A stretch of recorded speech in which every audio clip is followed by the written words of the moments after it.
Oke, assalamualaikum warahmatullahi wabarakatuh. Pembelajaran kali ini kita akan belajar tentang statistika. Nah, tujuan pembelajaran kali ini adalah yang pertama membedakan berbagai macam jenis data serta membuat grafik yang sesuai dengan mempresentasikan data tersebut, serta melakukan analisis data untuk pengambilan kesimpulan. Dan yang kedua yaitu menggambar dan menginterpretasikan histogram, diagram garis, batang, line plot, dan masih banyak lagi. Nah, yang pertama di kegiatan 1, di sini ada sebuah data, yaitu kegiatan 1 yaitu penyajian data tunggal. Di sini ada sebuah data tunggal yang nilai ulangan matematika yang diikuti oleh 40 orang siswa adalah sebagai berikut. Ada 30, 60, 100, 80, 40 sampai dengan 70 di sini. Nah, langkah awal yaitu pertama kita urutkan terlebih dahulu nilai yang ada di data di atas di soal, yaitu ada 30, 40, 50, 60, 70, 80, 90 sampai dengan 100. Kemudian selanjutnya kita tentukan frekuensinya. Frekuensinya adalah jumlah atau yang jumlah nilai 30 ini dan sampai 100 ini. 30 mempunyai nilai ada berapa di sini? Banyaknya 1. Terus 2, ditulis 2. 40-nya ada 3, 1, 2, 3. Itu seterusnya sampai dengan nilai 100. Nah, ketika sudah ketemu, nah maka di sini kita bisa menggambar yang namanya diagram garis, diagram batang, dan juga diagram lingkaran.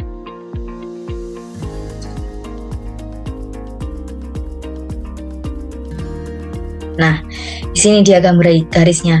Nilai 30 ada 2, kemudian 40 ada 3, kemudian 50 ada 4, kemudian 60 ada 8. Ini namanya diagram garis. Cara membuatnya yaitu dengan menentukan tabel frekuensi terlebih dahulu, nilainya dan juga banyak dari nilai tersebut.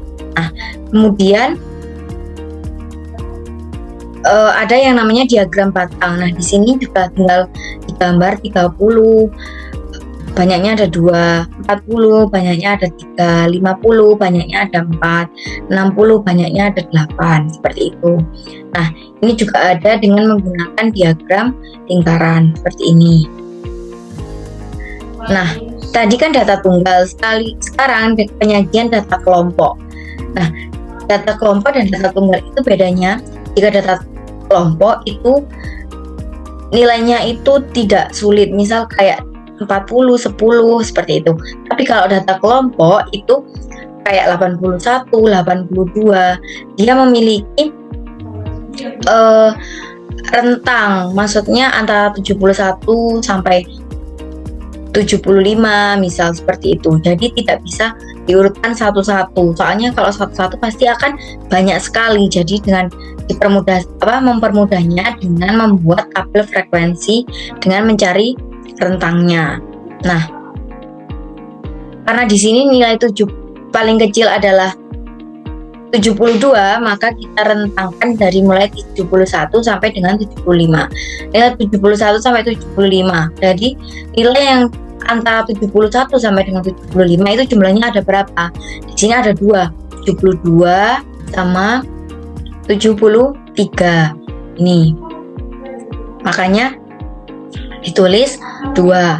Terus kemudian rentang yang kedua 76 sampai dengan 80. Kenapa ada 4? Karena di sini ada 77. Terus kemudian 77, 78. 78-nya ada 2 dan ini ada 79. Nah, karena 80-nya tidak ada jadi 4. Kemudian 81 sampai 85 ada 12. Kok banyak? Ini ada 82, 83, 82-nya ada ini juga. 83-nya ada 2 juga, 84. Kemudian 83-nya ada lagi, 83 ada lagi, 84 dan seterusnya. Makanya ditulis rentang antara 81 sampai dengan 85 seperti itu. Nah, kemudian kalau udah ketemu tabel frekuensi seperti ini, langkah pertama untuk menggambar histogram adalah mencari batas bawah dan juga batas atas. Nah, karena tadi rentang dan frekuensinya sudah diketahui, sekarang mencari batas bawah dan batas atas. Batas bawah itu adalah angka yang ada di sebelah kiri ini. Ini ke bawah, ini namanya batas bawah. Nah, batas atas adalah yang ada di sebelah kanan ini.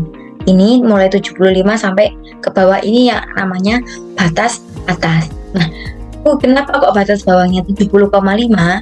Nah, batas bawah itu selalu rentang yang paling kecil ini dikurangi 0,5. Jadi 71 dikurangi 0,5. Jadi ini hasilnya 70,5.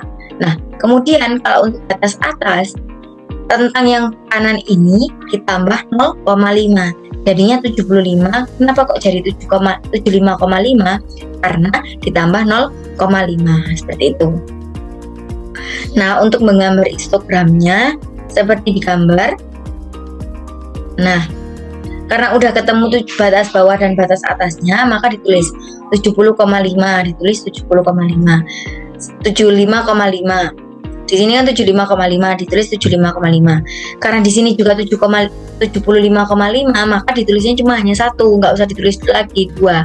Jadi di sini miliknya kelas pertama, juga miliknya kelas kedua. Kalau kelas pertama menjadi batas atas kelas, batas atas. Kalau kelas yang kedua, yang poin tabel kedua ini menjadi batas bawahnya, jadi ditulis satu saja. Kemudian batas atasnya 80, ditulis 80. Karena di sini batas bawah yang ketiga 80, jadi juga ditulis 180 gitu. Sampai dengan 100,5. Karena di sini yang paling atas yaitu 100,5. Nah, ini disesuaikan juga dengan jumlahnya. 70,5 sampai dengan 75,5 ada 2, maka frekuensinya 2. Nah, di sini 70,5 sampai 80,5 ada 4, maka di sini garis di angka 4 gitu sampai dengan akhir.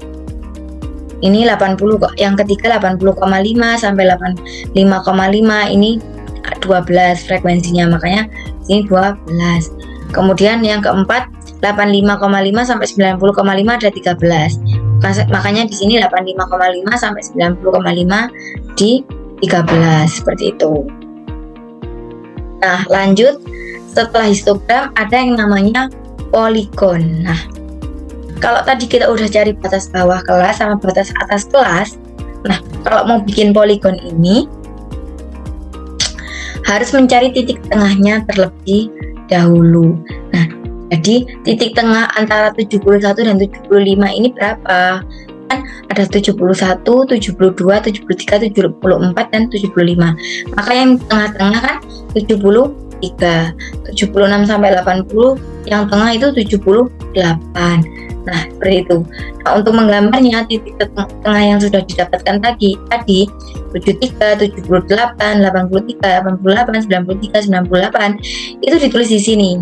Nah, ketika sudah ditulis 73 frekuensinya tadi 2, 78 frekuensinya 4, 83 frekuensinya 12, 88 frekuensinya 13, 93 frekuensinya 6, 98 frekuensinya 3. Maka titik-titik ini tadi ditarik garis seperti ini, hampir seperti diagram garis, tapi ini bukan diagram garis. Kalau diagram garis kan tinggal menuliskan nilainya dan frekuensinya, tapi kalau ini harus mencari titik tengahnya terlebih dahulu, seperti itu.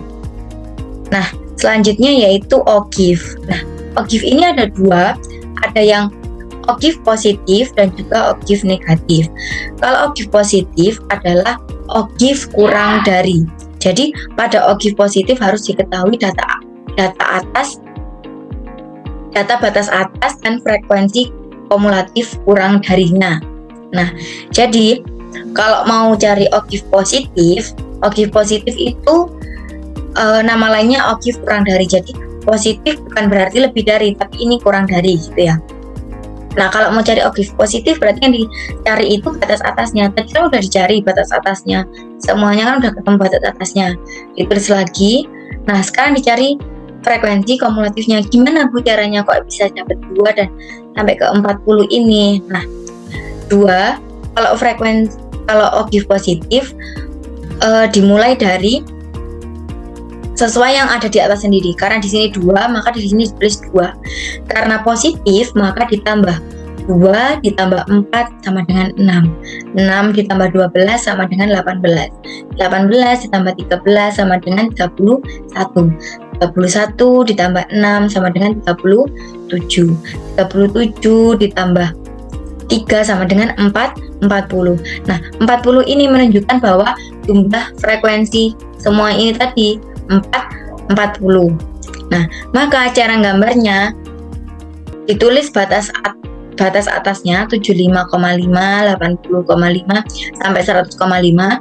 Kemudian di sininya tadi kan kalau yang lain-lainnya kan yang di sini itu frekuensi ini. Nah, tapi kalau dengan OGIF yang ditulis di sebelah sini adalah frekuensi kumulatifnya. Jadi mulai dari 2, 6, 18, 31, 37 sampai 40. 5,5 pasangan frekuensi kumulatifnya 2. 80,5 di sini frekuensi kumulatifnya itu 6 di sini, dan begitu seterusnya sampai 100,5 frekuensi kumulatifnya yaitu 40. Nah, dari gambar OGIF-nya, maka kalau OGIF positif adalah naik ke atas. Gambarnya menunjukkan bahwa positif naik ke atas, dari bawah naik ke atas, seperti itu. Nah, kemudian untuk OGIF negatif atau OGIF lebih dari, maka kalau tadi OGIF positif yang dicari dulu terlebih dahulu ada data batas atasnya. Nah, kalau OGIF negatif yang dicari batas bawahnya, kebalikannya. Karena tadi kan di atas juga sudah dicari batas bawahnya. Nah, sekarang mencari frekuensi kumulatif. Kalau OGIF positif tadi ditambah, dimulai dari frekuensi yang paling atas sendiri tadi 2. Nah, kalau frekuensi kumulatif yang negatif, OGIF negatif, itu dimulai dari jumlah frekuensinya. Jumlah frekuensi kan di sini 40, maka di sini tulis 40.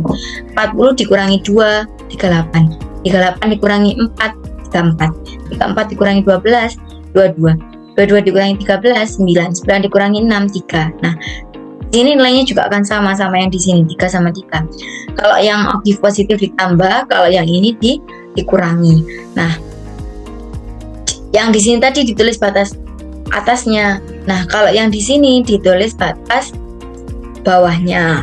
Nah, kemudian kalau OGIF positif, gambar OGIF negatif, gambar OGIF-nya itu menurun. Jadi kan 70,5 frekuensi kumulatifnya 40. Jadi 70,5 frekuensi kumulatifnya 40. Kayak gitu sampai membentuk OGIF negatif. Nah, ciri-ciri dari OGIF negatif tersebut adalah gambarnya akan turun ke bawah seperti itu. Nah, untuk selanjutnya itu kegiatan 3. Silakan kalian gambarkan soal yang sudah ada pada LKPD yang sudah Ibu bagikan. Seperti itu saja yang Ibu bisa sampaikan, kurang lebihnya mohon maaf. Assalamualaikum warahmatullahi wabarakatuh. Tetap semangat.